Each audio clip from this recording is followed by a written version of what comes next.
Todo comenzó con un susurro en la oscuridad, un sonido tenue que se filtró entre las estrellas, como una amenaza oculta, lista para desatarse. La invencible raza alienígena de los telépatas lo había decidido. Los humanos debían ser conquistados.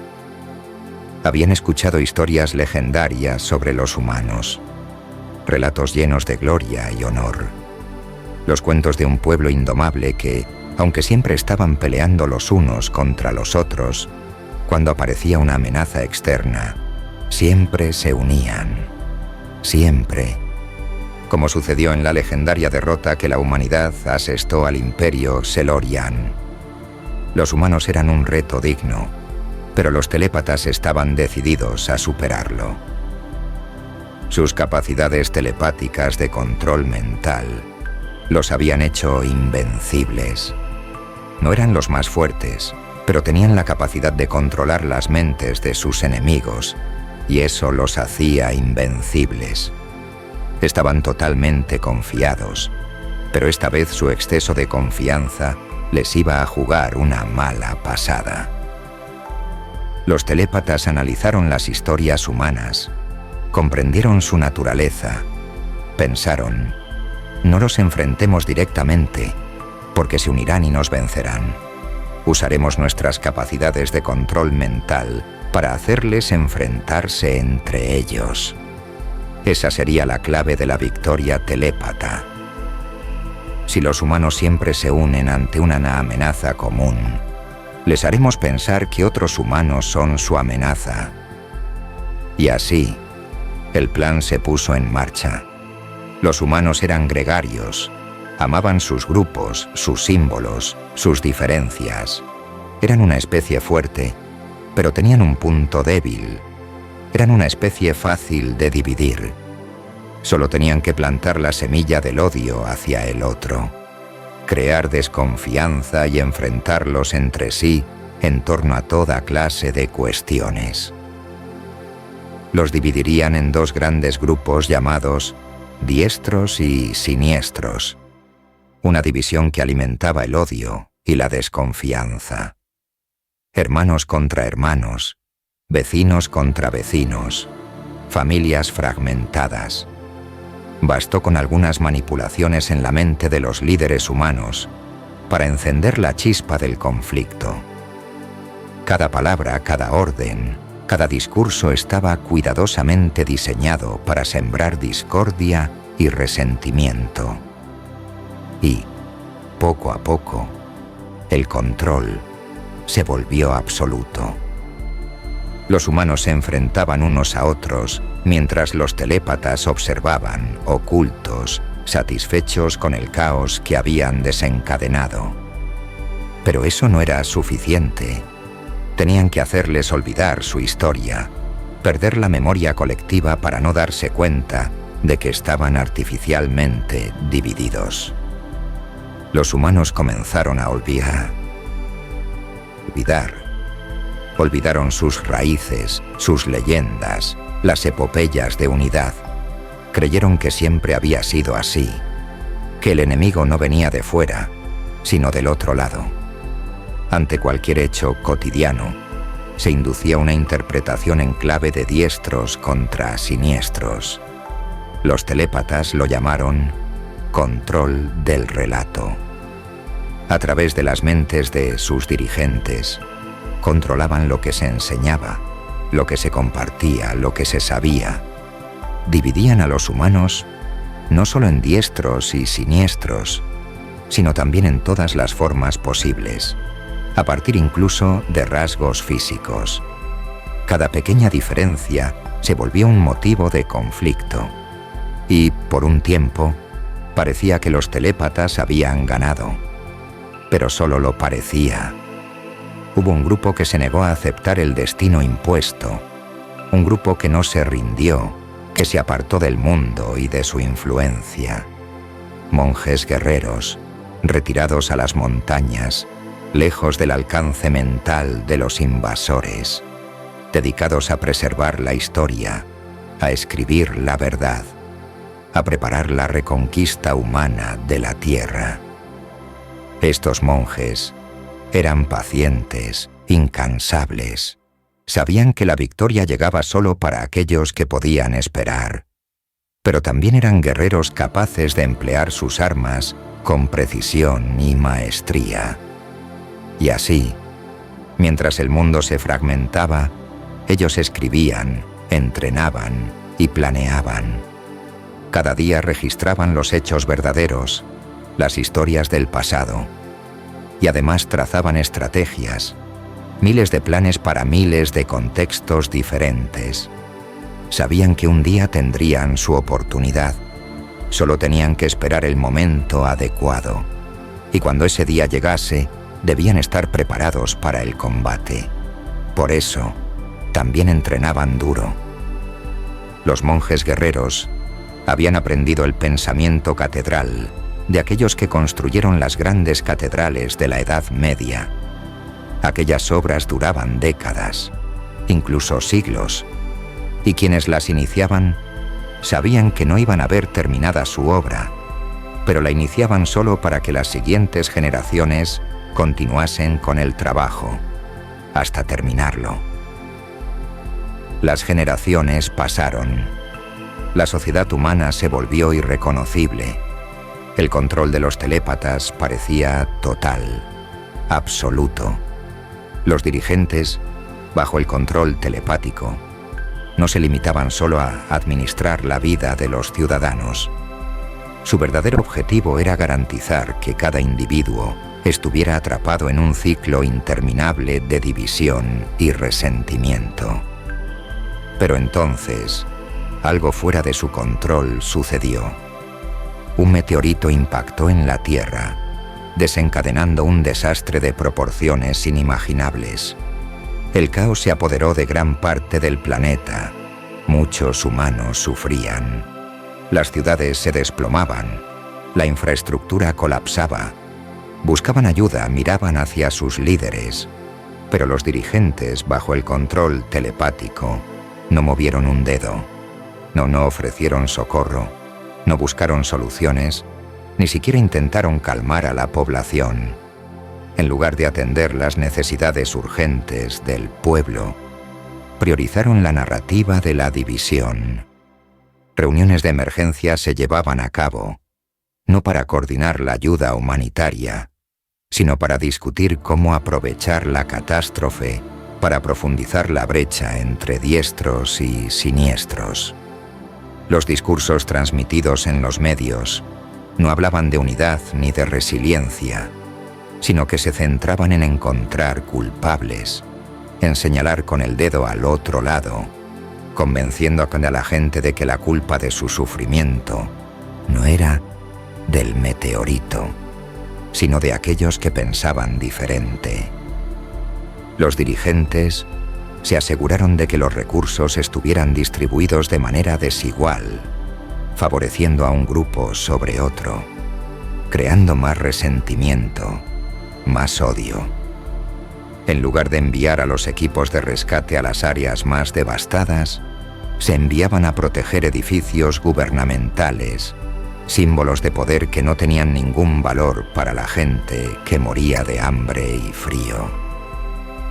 El resultado fue que mientras la tragedia consumía a todos, la población se veía más dividida que nunca. Las familias seguían enfrentadas, los vecinos desconfiaban entre sí, y la atmósfera de tensión aumentaba, alimentada por los constantes mensajes de odio que inundaban todos los medios. Los telépatas veían esto como su mayor triunfo. Incluso frente al abismo, la humanidad seguía odiándose a sí misma. Sin embargo, este enfoque terminó teniendo un costo. Los humanos empezaban a ver la contradicción. ¿Por qué sus líderes no hacían nada por salvarlos? ¿Por qué se enfocaban tanto en mantener la discordia cuando sus propias vidas estaban en juego? Esta fue la grieta en el muro de control de los telépatas, la que permitió que el primer rayo de duda atravesara las mentes cautivas. Los monjes, escondidos en las montañas, observaban. vieron cómo el pueblo, por primera vez en generaciones, comenzó a cuestionar a sus dirigentes, a todos. Y fue entonces cuando comprendieron que el momento había llegado. Era hora de activar el Plan Quijote. Un plan que honraba a un antiguo personaje, un icono de una antigua civilización humana. Este personaje, según la historia, había peleado contra gigantes imaginarios que realmente eran molinos. Un alegato a favor de la lucha contra causas aparentemente perdidas. Los monjes sabían que, aunque la causa pudiera parecer imposible, la verdad y la justicia estaban de su lado. Cambiaron el hábito por la armadura. Eran pocos, pero eso no importaba. Sabían que la clave no era la cantidad, sino la verdad, y la verdad estaba de su lado. El ataque fue rápido, decidido y sin miedo. Los telépatas, en su arrogancia, se rieron. Pensaban que lo tenían todo bajo control. Controlaban a las fuerzas armadas humanas. Los soldados obedecían órdenes sin cuestionarlas. Sus mentes cautivas, sus voluntades encadenadas. Controlaban a los gobiernos. Los líderes eran sus títeres, figuras públicas que hablaban solo lo que los telépatas dictaban. Controlaban los medios de comunicación, encargados de mantener viva la división, la narrativa de odio y conflicto, propagando el miedo y el enfrentamiento. Controlaban las instituciones educativas, donde la historia verdadera había sido sustituida por relatos manipulados que sembraban rencor desde la niñez. Controlaban incluso la economía, bancos, grandes corporaciones, todos al servicio de la agenda telepática. Cada rincón de la sociedad estaba infiltrado. Cada engranaje estaba diseñado para mantener el poder de los telépatas intacto. Tenían los números a su favor. Pensaban que ningún grupo de humanos, y mucho menos un puñado de monjes, podría desafiar su supremacía. Pero había algo que no habían calculado, algo esencial: la unión humana ante una amenaza verdadera. Olvidaron que, como ellos mismos dijeron, los humanos siempre estaban peleando los unos contra los otros. Cuando aparecía una amenaza externa, los humanos siempre se unían. Una chispa, un solo acto de valentía bastó para encender la llama. Cuando los soldados vieron a los monjes, ahora convertidos en guerreros, enfrentarse a los telépatas, sin vacilar, sin dudar, algo se encendió en ellos. Sintieron algo olvidado, una memoria oculta que comenzaba a despertar. Los soldados comprendieron lo que estaba sucediendo. Comprendieron que los monjes no eran el enemigo, que la verdadera amenaza no venía del otro lado, no venía de sus propios hermanos, sino de aquellos que les habían estado manipulando desde las sombras. Los enemigos eran los dirigentes, todos los dirigentes, los que servían a esos invasores invisibles que manipulaban sus mentes y sus vidas. Y, con una chispa de esperanza, el ejército cambió de bando. Un soldado bajó su arma, luego otro, y otro más, hasta que la mayoría comenzó a reconocer la verdad. Entre ellos se miraron, y sin necesidad de palabras, algo profundo y ancestral los unió. Los humanos, una vez más, se unieron. Las cadenas mentales comenzaron a romperse. Los trabajadores de los medios de comunicación también despertaron. Algunos empezaron a emitir mensajes de verdad, exponiendo las mentiras de los telépatas. Los profesores, aquellos que aún recordaban la auténtica historia, comenzaron a enseñar a sus alumnos sobre el pasado verdadero, sobre la grandeza y la unidad humana.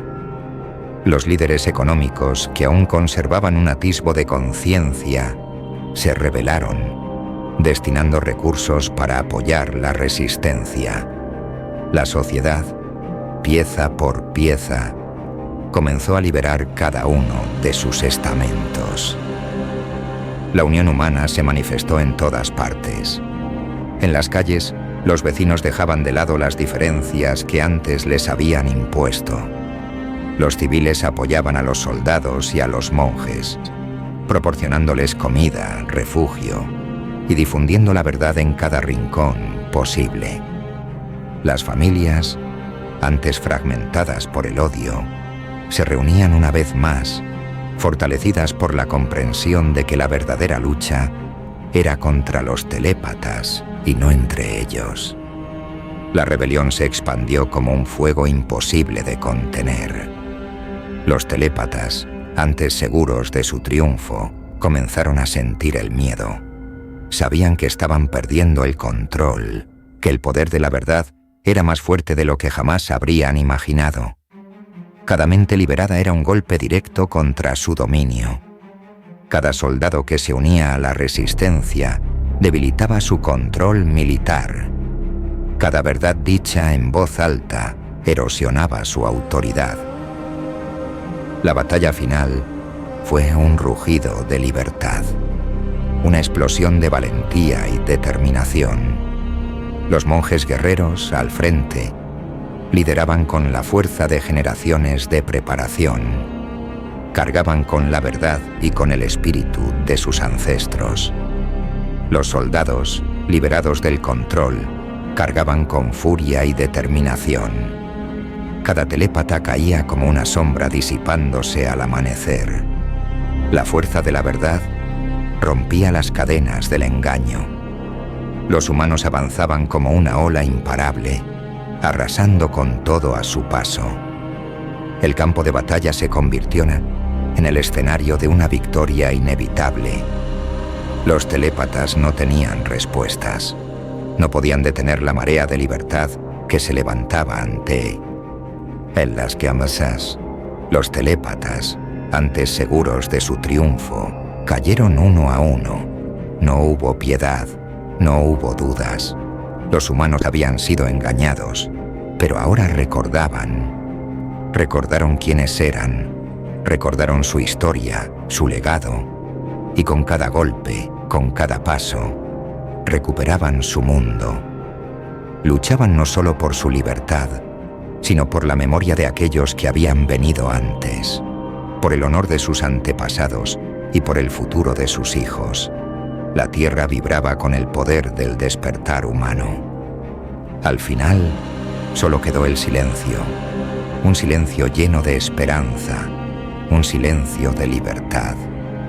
Los humanos se habían alzado una vez más, los telépatas habían sido derrotados, y los monjes, ahora sin armadura, volvieron a sus escrituras, esta vez para escribir la historia de una victoria, de cómo, incluso cuando todo parecía perdido, la humanidad se levantó contra aquellos que intentaron dividirlos, de cómo la verdad prevaleció sobre el engaño, de cómo la unión triunfó sobre la división.